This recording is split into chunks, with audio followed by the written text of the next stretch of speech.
அன்பான உறவுகளுக்கு அன்பான வணக்கம். அம்மா, எந்த அம்மாவும் என் அம்மாவைப் போல் இருக்க முடியாது. எந்த அம்மாவும் என் அம்மாவைப் போல் இருக்க முடியாது.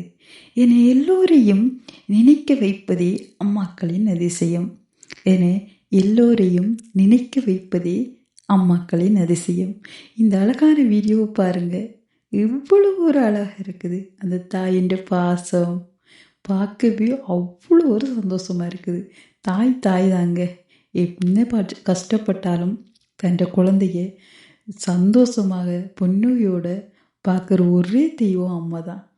அந்த குழந்தை இவ்வளோ ஒரு அழகாக இருக்குது. அந்த அம்மா வயிற்றில் 10 மாதம் சுமந்தும், தாய் கருவில் சுமந்தும், கையிலையும் சுமந்து, வயிற்றில் கட்டி அணைச்சி கொண்டு அவைக்கு தேவையானதை செய்யணும் என்று சொல்லி திட்டுறா.